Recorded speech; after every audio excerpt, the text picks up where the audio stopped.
This is downtown Madras, and it's about 9 o'clock on Sunday night. It starts to hot up fairly soon.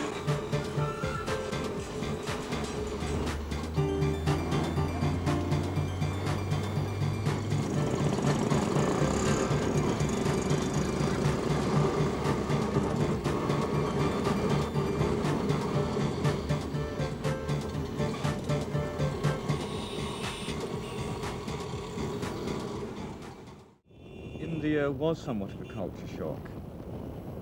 Just things like riding down the street where the biggest hazards were herds of camels, goats, pigs, just about every animal imaginable was wandering about in the road with no apparent owners most of the time. Hordes of donkeys and dogs. Dogs were the biggest menace of all, I think. And also the people, they just wander about all over the place. They've got no road sense at all.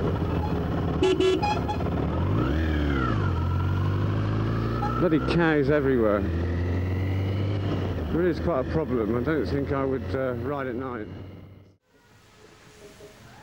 Until you eventually get as far as Goa, which to my mind is possibly the most exciting part of India.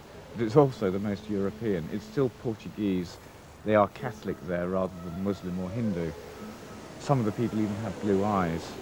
They have vindaloo curry there, which is a Portuguese dish and not an Indian one at all, or their version of a Portuguese dish. The people there don't even like to be called Indian. They insist they're called Goan, and they actually want to be independent.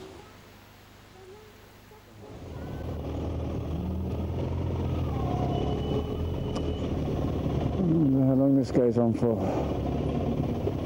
Sometimes it can be a couple of miles or so.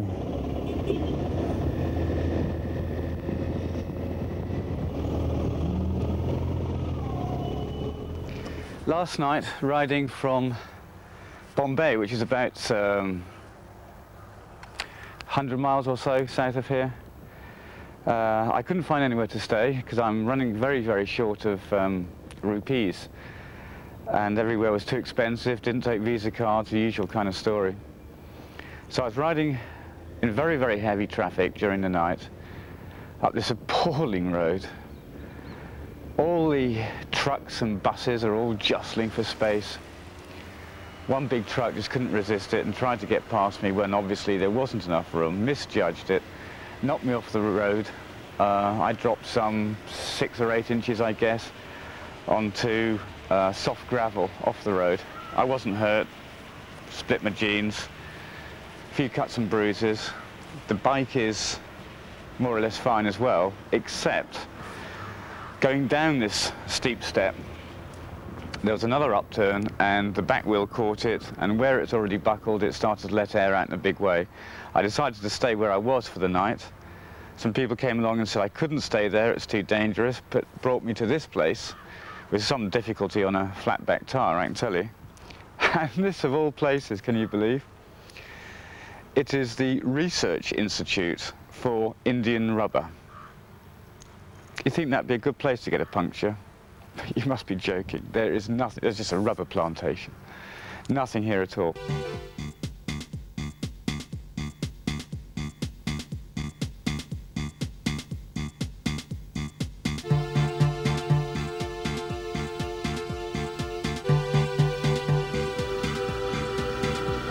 I must have seen about 30 crashes today, I would think, of one kind or another, mainly trucks. The odd bus. Accelerate like mad to get past them, mate. The biggest hazard to me, riding north to Delhi, was the trucks. They're Indian made, they're called Tatars. One of them coming in the opposite direction, decided to make a right turn. Predictably it was overloaded, as all Indian trucks seem to be. It came round this corner on 2 wheels. If I'd not hit it broadside, I think it would actually have come over and crushed me. Fortunately, the combined weight of me and the bike and all the fuel that we carry is about 480 kilos. We kept this truck upright, at least. The truck driver, predictably again, just kept driving. So I had no recourse against him at all. I was lying on the ground, bleeding profusely from both hands. A great crowd materialises, as they always does in India, but this was a spectacular incident for them. It's probably the incident of the decade to them. And there must have been 30 or 40 people all gathered around the bike. I was just trying to get to the bike, fight them off, splashing blood at them.